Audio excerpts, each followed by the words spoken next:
Have you ever wondered why some people just seem to build wealth so effortlessly, while other people, who are just as smart, just as hardworking, stay stuck on that hamster wheel?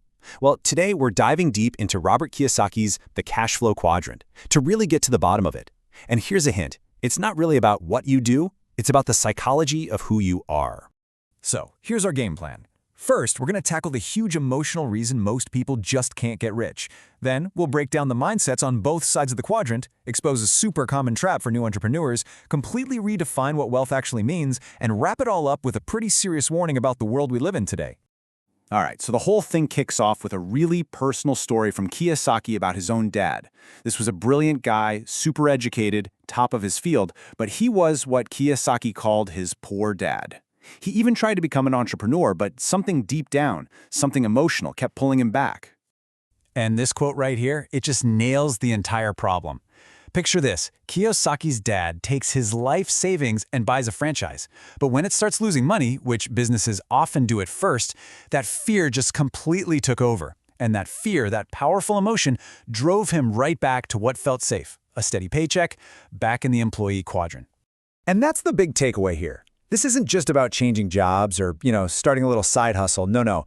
Moving from the left side of this quadrant to the right is a massive internal shift. It's a complete metamorphosis. We're talking caterpillar to butterfly stuff here. It's about changing who you are at your core. Kiyosaki's rich dad taught him this incredible lesson. If you really want to know what drives a person, just shut up and listen to the words they use. Our language is like a secret window into our deepest fears and our core values. So let's start with the left side of the quadrant. First up, we've got the E for employee. The core driver here, it's fear. When you hear someone talk about wanting a safe, secure job with good benefits, what you're really hearing is, I am terrified of economic uncertainty. For someone with an E quadrant mindset, that feeling of security is often way more valuable than the money itself. Okay, now for the S, the self-employed. Think about your doctor, your lawyer, or a freelance web designer. Their main driver is control. They handle risk by trying to manage every single little detail themselves. Their motto is basically, if you want it done right, do it yourself.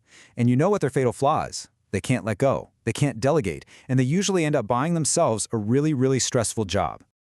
All right, now we're going to cross over to the other side of the quadrant. And trust me, it is a completely different world over here. The entire way of thinking just flips on its head. It's not about doing the work yourself, it's about using leverage. I mean, just look at the difference here. It's night and day. The left side is all about personal effort and personal security. The right side asks a totally different question. Why would I do it myself when I can hire someone who's a total rock star at it? It's a fundamental shift from me to we, from being the talent to organizing the talent. And that brings us to the B, the true business owner. A B doesn't have to be the smartest person in the room. In fact, their goal is to hire people smarter than them. Think about Henry Ford. He wasn't the best mechanic, but he was a genius at building a system and leading a team of experts. That's the difference. The B owns the system. They aren't trapped in the system. And finally, we get to the I, the investor. This, my friends, is the end game. This is where you want to be. In this quadrant, you're not working for money anymore. Heck, other people aren't just working for you. Your money is doing all the heavy lifting. Your assets are generating your income. Now this brings us to a huge trap that so many people fall into. They try to make that jump from E to B, from employee to business owner, but they end up landing smack dab in the S quadrant by accident. They don't build a business, they just buy themselves a brand new job. So how can you tell the difference? Well, there's one simple killer question to ask yourself. If you walked away from your business for a full year, would it be making more money when you got back? If the answer is no, then you don't own a system. You are the system. To really hammer this point home, Kiyosaki uses this absolutely brilliant analogy. He asks this one simple question, and I'm going to ask you the same thing. Yeah, of course you can, right?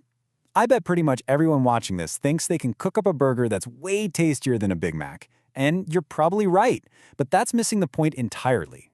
And there it is. That's the multi-billion-dollar question. See, millions of people can make a great hamburger, but very few people can build a great system that can deliver a consistent product to billions of people all over the world. People on the right side of the quadrant aren't focused on the hamburger. They are obsessed with the system.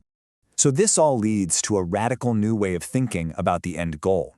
We're all conditioned to chase money, to chase a bigger salary.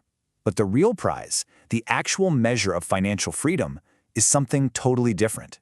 Get ready for this because this definition is a total game changer. Wealth is not measured in dollars. It's measured in time. It's the number of days you could survive if you stopped working today without changing your lifestyle. If your monthly expenses are $5,000 and you have $10,000 in the bank, you are 2 months wealthy. That's it. The goal is to have your assets pay for your life forever. Let's go back to our self-employed dentist for a second. They take a month-long vacation. What's their income from their work during that month? A big, fat zero. Their wealth, measured by time, is shrinking every single day they aren't physically in that office working. That's not real freedom. And the biggest thing that stops people from building this kind of time-based wealth is a bad habit Kiyosaki calls red line finances. You know, like when you floor the gas pedal in a car and the needle hits the red line. Every time people get a raise, they immediately spend it. A bigger house, a fancier car. They're just spending money as fast as it comes in, and all it does is trap them even deeper in the rat race. Okay, this is our final point, and it's probably the most urgent one. Why does all of this matter so much right now, today? Because the entire economic game has changed. The advice our parents and grandparents gave us isn't just old, it's become dangerously obsolete. I mean, think about the industrial age. The deal was simple. You give a company 40 years of your life, and they take care of you. They were your safety net. But then, we shifted into the information age. That corporate safety net? It's gone. It's completely vanished. Now you and you alone are responsible for your own financial security. And this right here shows the single biggest financial shift in modern history. We went from defined benefit plans, where the company guaranteed you a paycheck for life, to defined contribution plans, like a 401k. All the risk, all the responsibility has been pushed from the company onto your shoulders. People who are psychologically wired to avoid risk are now being forced to become investors. So I'll just leave you with this final question.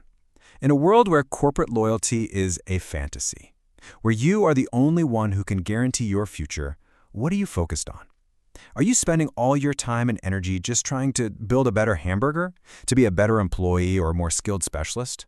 Or are you focused on building a better system for yourself, a system that will secure your freedom and buy back your time long after you stop working?